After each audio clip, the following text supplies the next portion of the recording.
Yeah, we didn't deserve to win that game, Jeff. Though we had a chance, and it would have been nice to at least be at the line to try to send it in overtime. But when you guard like that defensively, when teams, and credit to Virginia Tech for making some tough shots and getting on the glass and doing some things, but when you guard like that and you can't come up with stops on the road, you're not just going to outscore people. And certainly they took it to us. And then, points off turnover. I know they had 12 points off turnovers in the first half. 26 points off turnovers. That's just they got quick hands. They took the ball, but you have to be ready and sure and not give those things up. And again, credit to Virginia Tech, but didn't deserve to win this one. Didn't play with the. We always talk about you got to have effort and execution. You can't just have effort without execution, but you can't have execution only with no effort, and I didn't think we were good enough in either area. Tony, how much were you hamstrung there late by having any timeouts? It looked like No, we actually made our run and we closed the gap. But we couldn't find it. Oh, sorry, go ahead if you had more. It just looked like you were a little irked when the last one was called because it was called on the floor. You looked displeased with the last timeout. Yeah, because I thought, we gave the ball up. They were getting second chance points. We couldn't come up with a stop, but that's what we need. You got to get it in those spots. And we were just unsound. We were out of position. We weren't as ready as we needed to be on underneath out of bounds plays. They hit at least 2 threes or 3 threes. They got separation. Just a lack of communication sometimes, and then they exploited us absolutely with the stuff they did. They still had to make the plays, and they did. And then they took our ball sometimes when we're just alert with it or making the next play or sound with the dribble, and they took it, and then they capitalized on it without a doubt. Did you worry about Leday as a 3-point threat coming into the game? We knew he could shoot. He could hit some 3 or 4.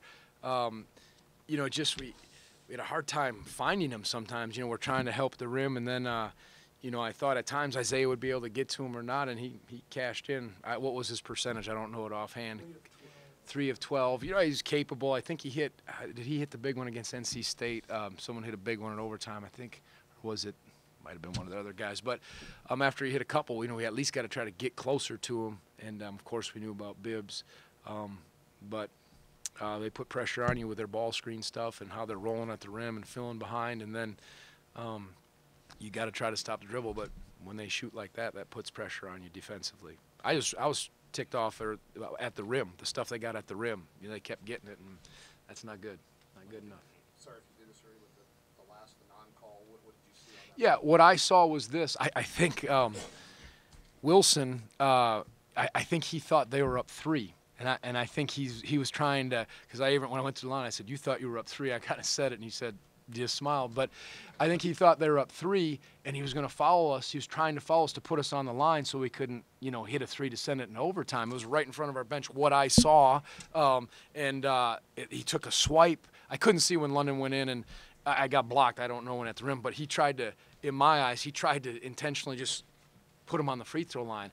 And that's in my book should have been called. But the game, we were fortunate to get back into it. We had a great flurry in the second half. But again, if you can't toughen up and come up with stops and be sounder than we were, you can't rely on whatever. We were down 8 or 10 and then made it up real quick. But to have a chance to go into overtime, it would have been nice, and that's what I thought I saw. Tony, how do you account for that inability to get those stops? Those kind of Yeah. Yeah. We weren't very good tonight, and Virginia Tech was good. And it's a fine line. We're not built that we can just kind of withstand, pick and choose our spots. And that either we're going to learn from this or we're going to continue to struggle. And, Isaiah is usually one of our glue guys. He had an off night defensively, and we were having a lot of trouble. Again, they put pressure on you off the bounce with their quickness, and then they were spreading out with some threes, but they were getting on the rim. And, you look at in every area they pretty much, outplayed us. Again, 16 turnovers too. Whether it was Allen or Leday or Bibbs, what was the game plan against them that you didn't feel you did quite as I mean, you can't let people score at the rim. You got to challenge shooters like that. Just simple out of bounds plays. You know, he's coming off of a stagger screen. You got to help on the stagger. The guy guarding him has to be ready and can't be surprised when he sprints real quick and all of a sudden there's 5 feet of separation. Just little things like that. We weren't sharp. We weren't ready. Again, it's not because our guys, they wouldn't take anybody lightly. They knew, but we just did not have our best game. And when you talk about being loose with the ball like that, your defense has got to hold you in there, especially on the road, and our defense couldn't hold us in there. What held us in there is we got hot from 3 and just sort of were hoping they would miss. And that's a bad feeling as a team and a coach.